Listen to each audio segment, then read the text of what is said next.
2025년 6월 18일 수요일 새벽기도입니다. 오늘 말씀은 시편 14편입니다. 말씀의 제목은 선을 행하는 자가 하나도 없도다. 오늘 14편 1절 말씀은 이렇게 나옵니다. 어리석은 자는 그의 마음에 이르기를 하나님이 없다 하는도다. 그들은 부패하고 그 행실이 가증하니 선을 행하는 자가 없도다. 성경이 말하는 여기서 어리석은 자는 어디 마트 가서 돈 내고 잔돈 잘 못 받아오거나 아니면 학력이 좀 낮거나 이런 사람을 말하는 것이 아니라 하나님을 외면하고 그리스도인들을 비방하고 말씀과 반대로 사는 자들을 말합니다.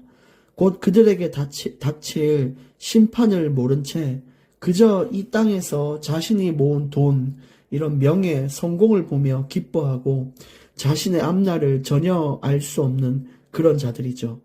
또 반드시 하나님은 살아계시고 존재하시는데 그 하나님이 없다라고 말하며 하나님이 없는 자신이 이 세상의 하나님이며 자기가 이 땅의 왕이라고 생각하고 살아가는 자들, 그들을 바로 어리석은 자라고 합니다. 2절 말씀 보겠습니다. 여호와께서 하늘에서 인생을 굽어 살피사 지각이 있어 하나님을 찾는 자가 있는가 보려 하신즉. 그래서 하나님께서는 또 이 땅에 도대체 나를 찾는 자가 있긴 한 건가, 정말 선을 행하며 사는 자가 있긴 한 건가, 이렇게 굽어 살피고 또 행위뿐만이 아니라 마음을 감찰하시며 이 마음과 행위가 일치하는 자가 있는가, 그걸 살펴보시는 거예요. 근데 하나님을 찾는 자가 있는가 이렇게 보는데 3절에 다 치우쳐 함께 더러운 자가 되고 선을 행하는 자가 없으니 하나도 없도다. 보니까 한 사람도 선을 행하는 자가 없고 진짜 하나님 마음에 들게 하는 자가 없다. 참 가슴 아픈 일이죠. 여러분, 우리 그리스도인들도 어느 날 보니까 좀 바른 예배를 놓칠 때가 참 많은 것 같아요. 하나님 원하는 바른 예배는 하나님을 경배하고 기뻐하는 예배잖아요. 그리고 우리에게 주신 그 생명에 대한 감사, 예수 그리스도를 보내셔서 그 믿음으로 말미암아 구원받게 해주신 그 하나님의 놀라운 은혜를 찬양하고 이 그리스도의 은혜를 기뻐하는 거, 그게 바른 예배인데 어느 날부터는 내 자녀가 이렇게 잘 되고 우리 집이 좀 성공해서 잘 서고 이런 여러 가지 것들만 자꾸 구하는 예배가 되는 거예요. 그것처럼 하나님은 또 누가 나를 위해 올바른 예배를 드리는가 이렇게 찾았을 때에도 한 사람도 없다라고 말할 정도로 참 안타까운 현실이 사실은 우리가 살아가는 시대에 계속해서 일어나고 있습니다. 뿐만 아니고 모든 인간들을 봤을 때도 인간들은 선을 행할 수 있는 능력이 없기 때문에 다들 생각하는 것이 악할 뿐이에요. 전부 자기들 이득 이런 것만 생각하고 공의와 정의, 하나님의 뜻은 생각지 않고 그렇게 사는 거죠. 모든 사람은 죄의 본성을 가진 채로 그렇게 사는 모습을 하나님께서 보고 계십니다. 얼마나 참 안타깝나요? 또 세상에 휩쓸려서 살게 됩니다.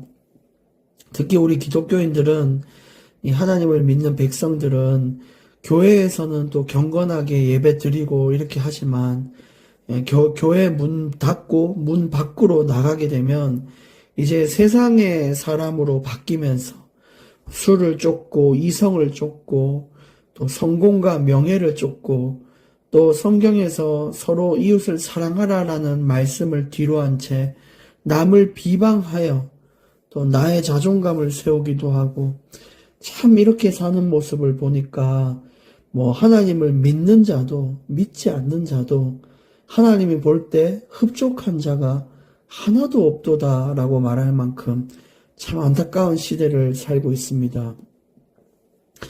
4절, 죄악을 행하는 자는 다 무지하냐. 그들이 떡 먹듯이 내 백성을 먹으면서 여호와를 부르지 아니하는도다. 심지어는 이제 갈수록 익숙해진 거죠. 죄악이 익숙해지고 얼마나 표현이 떡 먹듯이 백성을 먹었다. 그리스도인들을 비방하고 교회를 비방하고 하나님을 등한시하고 외면하는 것이 굉장히 익숙해서 그렇게 적응한 채로 산다 이거죠. 여호와를 끝까지 부르지 않고 내가 나를 믿고 살고 내 인생은 내가 하는 거야. 내 주먹을 믿어라. 내 돈을 믿어라. 내 경험과 내 연륜, 나의 이 사회적인 위치 이걸 믿으라 이러면서 끝까지 사는 거죠. 근데 5절에 그러나 거기서 그들은 두려워하고 두려워하였으니 하나님이 의인의 세대에 계시니로다. 그런데도 불구하고 내 자신이 얼마나 이 죄의 본성이 있는지를 알고 이 죄를 정말 미워하는 마음으로 하나님 좀 도와달라고 기도하는 자들이 있어요. 하나님, 내가 이대로 살면 되겠습니까? 내가 너무 세상과 닮아 있고 하나님 원하는 인생이 이건데 내가 가지고 있는 체질이 그렇게 가지 못할 때가 있잖아요. 그게 하나님 너무너무 애통하니 도와달라고. 애통한 자는 여러분 복이 있는 겁니다. 그래서 하나님이 두려우니까 그렇게 기도하고 발버둥 치면서 내 인생이 하나님께로 더 나아가도록 애쓰는 자들이 있었어요. 근데 하나님은 그들 가운데에 계셨다. 그들의 그 애통함, 간구를 들으며 그들을 변화시키고 보호하시고 지키고 인도하셨다라는 것입니다. 여러분, 우리가 지금 이 땅에 살면서 가장 필요한 게 뭐냐면 하나님을 두려워하는 마음이에요. 바울 역시 내가 하나님께 버림받을까봐 두렵다라고 했잖아요. 여러분, 이 천국이라는 것은 그냥 쉽게 가는 곳이 아닙니다. 그냥 나 믿었으니까 끝. 이제 죽는 날 천국 가는 날 그날만 기다리고 이 땅에서는 내가 돈 잘 벌고 해서 마음껏 즐기고 먹고 마시고 여자 남자 끼고 술 먹고 이렇게 하다가 나중에 죽을 때는 천국 가니까 그거 바라보고 또 기뻐하고 이게 아니라는 거죠. 여러분, 정말 그런 상상을 해보셨습니까?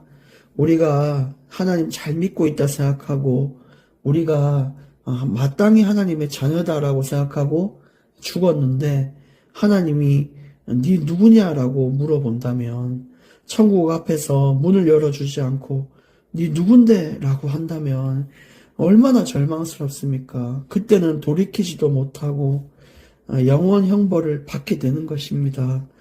여러분, 정말 우리가 이 구원받은 것에 대한 확신을 가지고 사는 것은 중요하지만 내 삶에 대한 확신도 같이 나와줘야 됩니다. 내가 구원받은 하나님의 자녀로서 마땅히 그렇게 살고 있는가? 합당한 자로 살고 있는가? 하나님의 기쁨으로 살고 있는가? 이제 거기에 대한 확신까지도 함께 가질 수 있어야 비로소 우리는 참된 구원이 주는 평안과 기쁨 속에 거할 수 있을 겁니다. 왜 단순히 내가 교회 나가잖아. 내가 하나님 사랑한다고 말했잖아. 나 찬양할 때 눈물 나잖아. 그게 기준이 아니라는 거예요. 그것도 분명 있어야 되지만 진실된 마음으로 말씀을 따라 살고 내 행위를 살피고 내 마음을 살피는 거, 그것까지가 정말 구원에 합당한 자라는 사실입니다. 6절에 너희가 가난한 자의 계획을 부끄럽게 하나 오직 여호와는 그의 피난처가 되시도다. 그래서 이 세상 사람들은 가난한 자들의 계획을 무시해요. 네 어떻게 살 건데? 나는 하나님 인도할 걸 믿는다. 나는 정말 예배를 드리겠다. 하나님이 내 인생의 주인임을 믿는다. 난 기도하겠다. 나는 없어도 하나님의 계명대로 이웃을 돕고 주변의 힘든 자를 돕겠다. 이런 계획을 하지만 많이 가진 자가 그걸 봤을 때 참 웃기고 있다, 놀고 있네 그럴 거 아니에요. 그러니까 네 인생이 힘든 거야 라고 꾸짖고 욕할 거 아니에요. 근데 하나님께서 보라는 거죠. 하나님이 결국 그 가난한 자의 계획을 완성시키시고 그들의 피난처가 되시겠다. 그걸 많은 사람 앞에 증명하실 겁니다. 우리가 믿는 그 하나님이 옳았음을 우리가 따라갔던 이 말씀이 확실하고 이 말씀이 능력이 있었음을 하나님은 보게 하실 겁니다. 7절 이스라엘의 구원이 시온에서 나오기를 원하도다. 여호와께서 그의 백성을 포로된 곳에서 돌이키실 때 야곱이 즐거워하고 이스라엘이 기뻐하시리로다. 시온은 하나님의 언약궤에 있는 곳이죠. 이 말은 이스라엘의 구원은 하나님의 일하심으로부터 나올 것이다. 하나님이 개입하실 때 되어질 것이다. 이런 얘기를 하는 거예요. 여러분, 우리 인생에 지금 가지고 있는 어려움도 하나님이 개입하면 끝나는 겁니다. 하나님으로부터 구원받아야 되는 것입니다. 때로는 우리가 힘들 때 취미도 가지고 또는 정말 누구나 연약하니까 때로는 도망칠 수 있는, 도망쳐보는 경험도 할 수가 있고 또 누구는 나의 일, 나의 삶을 멈추며 좀 쉼을 갖는 사람도 있고 그렇지만 확실한 건 하나님만이 우리의 피난처라는 것, 그것은 완벽한 성경이 말하는 공식입니다. 또 하나님만이 내게 평안을 준다라는 것을 가면 갈수록 깨닫게 하실 겁니다. 그래서 하나님께로 피하는 자가 되십시오. 우리가 쉴 때도 있고 도망칠 때도 있고 취미할 때도 있지만 그 가운데에서도 하나님이 개입하기를 원합니다. 하나님과 기도하며 소통하는 취미생활, 정말 도망칠 때에도 하나님께 질문하며 도망쳤던 다윗, 내가 멈출 때에도 엘리야처럼 하나님께 나를 멈추겠다고 말했던 자, 그런 것처럼 모든 상황 순간 속에 하나님이 개입되어 있으면 내가 어떤 곳에 있든 어떤 상황이든 하나님은 나를 다시 세울 것이라는 겁니다. 다만 하나님 없이 취미에 숨고 하나님 없이 도망치고 하나님 없이 멈춘다면 그것은 문제가 돼요. 그러니까 뭐 도망을 치든 멈췄든 취미를 하든 여행을 가든 그거는 각자가 맞게 여러 가지 스트레스를 풀 수 있고 좀 평안을 유지할 수 있는 길이 있다는 걸 알지만 그 가운데 누가 있어야 된다고요? 하나님이 있어야 돼요. 하나님을 향한 기도, 또 말씀을 읽어나는 그 시간만큼은 우리가 제해서는 안 되는 것입니다. 그렇지 않으면 계속 도망친 자는 도망치다가 끝나고 멈춘 자는 그 자리가 평생 멈춰지는 자리가 될 것이라는 거예요. 예레미야서 29장 13절 온 마음으로 나를 찾으면 찾을 것이요 나를 만나리라. 여러분, 오늘 이제 우리가 마음과 또 나의 삶을 통해 하나님을 찾고 그러면 하나님이 우리를 만나주시는 경험을 인생에서 해보기를 원합니다. 하나님이 만나주면 어떻게 되는지 아세요? 안전한 인생이 돼요. 이 땅에 어떤 일이 있어도 시대가 악해도 하나님 자녀만은 지키겠다고 약속하셨어요. 윤택한 길을 가게 되고 내 인생에서 나를 건지는 구원의 길로 가게 됩니다. 여러분, 우리는 건진받을 게 참 많아요. 우울도 있고요, 불안도 있고요, 막 어떤 스트레스도 있고요. 또 귀신 들린 사람은 신병에 갇혀서 내가 인생 살고 이렇게 살기 쉽지 않은데 무속인이 돼야 되기도 하고요. 얼마나 인생에서 누군가가 내 손 잡아주기를 바라는 상황이 많습니까? 근데 우리가 하나님을 만나면 건짐을 받는다는 사실입니다. 자유와 해방을 얻게 될 겁니다. 많이 돈을 가진 사람도 스스로 목숨을 끊는 시대를 우리는 보고 있습니다. 근데 왜 없는 하나님 자녀는 평안하고 기쁠까요? 돈을 주고도 살 수 없는 하나님 자녀의 삶이 그렇다는 것입니다.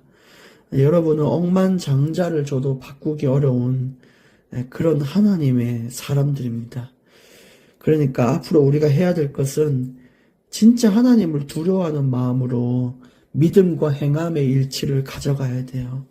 하나님은 괜히 계명을 준 게 아니고 말씀을 준 게 아닙니다. 해야 할 것과 하지 말아야 될 것을 성경에서 계속해서 말하는데 괜히 준 것이 아니에요. 십계명도 우리가 이웃을 사랑하라 이런 얘기를 보고 이웃을 사랑하죠.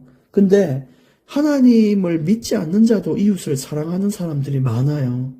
오히려 하나님 자녀보다 더 봉사하고 선을 행하는 자들이 많습니다. 그러나 선을 행하는 자가 하나도 없도다. 이 말은 단순히 도덕적으로 우리가 사는 게 선이 아니라 하나님이 주시는 기준대로 사는 게 선이라는 거죠. 그래서 계명에 보면 제1계명 나 외에 다른 신을 두지 말라라고 또 그 어떤 형상도 만들지 말라라고 계명에 이야기를 했어요. 그러니까 그게 선인 겁니다. 우리가 하나님보다 더 사랑한 걸 두지 않고 오직 하나님을 가장 사랑하고 그 사랑하는 마음 속에서 하나님이 주신 대로 인생을 살아가는 거, 그게 곧 선입니다. 근데 얼마나 이 땅에 그런 자들을 찾아보기 어렵냐. 하나도 없도다라고 이야기를 한 거죠. 오늘 그 한 사람이 내가 되기를 원합니다. 그 의인의 세대에 참여하는 자가 우리 자신이 되기를 원합니다. 하나님이 우리 인생에 정말 개입하시기를 간절히 간구하며 나가기를 원합니다. 기도하겠습니다. 하나님 감사합니다. 세상 사람들이 봤을 때는 어리석고 미련한 인생일지 몰라도 하나님이 볼 때는 복이 있는 자며 의인이라고 해주신 그 은혜에 감사를 드립니다. 우리의 계획이 다른 사람들이 봤을 때 미련해 보여도 하나님이 역사하셔서 완전하게 세워지는 계획이 될 수 있도록 주님 인도하여 주옵소서. 정말 하나님 안에서 간구하며 애통한 마음으로 주를 찾는 자들이 되게 하시고 하나님과 함께 동행하는 인생의 기쁨이 영원토록 누려지게 주시옵소서.